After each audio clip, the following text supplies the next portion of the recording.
দেশের তরুণ ও প্রান্তিক জনগোষ্ঠীকে উদ্যোক্তা হিসেবে গড়ে তুলতে দেশে প্রথমবারের মতো ক্ষুদ্র ঋণ ব্যাংক প্রতিষ্ঠার উদ্যোগ নিয়েছে সরকার। এ লক্ষ্যে একটি খসড়া অধ্যাদেশ তৈরি করে অংশীজনদের মতামতের জন্য ওয়েবসাইটে প্রকাশ করেছে অর্থ মন্ত্রণালয়ের আর্থিক প্রতিষ্ঠান বিভাগ। খসড়া অনুযায়ী প্রস্তাবিত এই ব্যাংকটি প্রচলিত ব্যাংকিং ব্যবস্থার সীমাবদ্ধতা এড়িয়ে ক্ষুদ্র ও উদীয়মান উদ্যোক্তাদের অর্থায়নে কাজ করবে।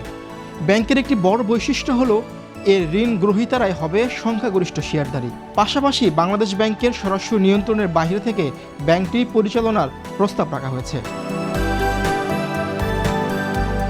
খসড়া অধ্যাদেশে বলা হয়েছে, বাণিজ্যিক ব্যাংকের মতো আর্থিক সেবা দিলেও ক্ষুদ্র ঋণ ব্যাংকের লাইসেন্সিং, নিয়ন্ত্রণ ও তদারকির দায়িত্ব থাকবে না বাংলাদেশ ব্যাংকের হাতে।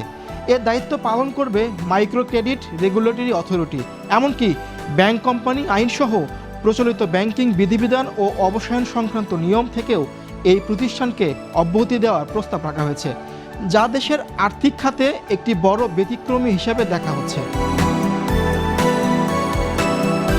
অর্থ মন্ত্রণালয়ের সূত্র জানায়, দীর্ঘদিন ধরে ক্ষুদ্র ঋণ ব্যাংক প্রতিষ্ঠার দাবি থাকলেও আগে কোনো সরকার বিষয়টি গুরুত্ব দেয়নি।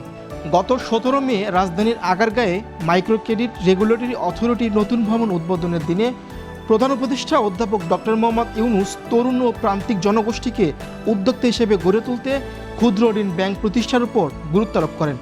তার বক্তব্যের পরপরই প্রধান উপদেষ্টার কার্যালয়ের উদ্যোগে ও মাইক্রো ক্রেডিট রেগুলেটরি অথরিটির সহায়তায় খসড়া অধ্যাদেশ প্রস্তুত করা হয়। খসড়া অনুযায়ী ক্ষুদ্র ঋণ ব্যাংক সাধারণ মানুষের কাছ থেকে আমানত সংগ্রহ করতে পারবে। বর্তমানে ক্ষুদ্র ঋণ দানকারী এনজিওগুলো কেবল সদস্যদের কাছ থেকে সঞ্চয় নিতে পারে।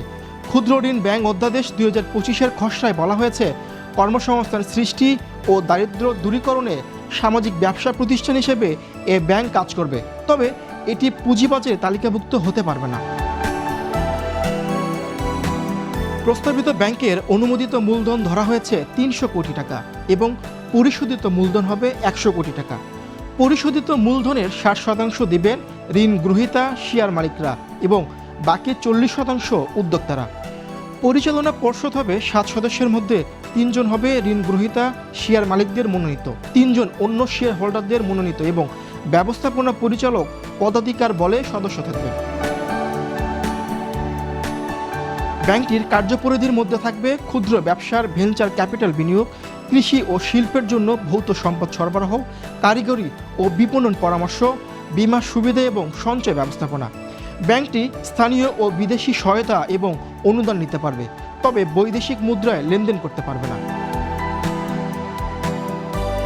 মাইক্রো ক্রেডিট রেগুলেটরি অথরিটি তথ্য অনুযায়ী দেশে বর্তমান 724টি লাইসেন্সপ্রাপ্ত ক্ষুদ্র ঋণ প্রতিষ্ঠান রয়েছে, যারা 4 কোটি বেশি সদস্যকে সেবা দিচ্ছে।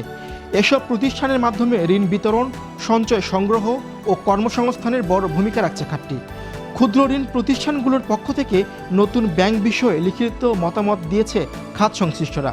তাদের অনেকের মতে, ক্ষুদ্র ঋণ ব্যাংক না বলে এটিকে ক্ষুদ্র অর্থায়ন ব্যাংক বলা উচিত এবং লাইসেন্স দেওয়ার দায়িত্ব বাংলাদেশ ব্যাংকের হাতে থাকা প্রয়োজন।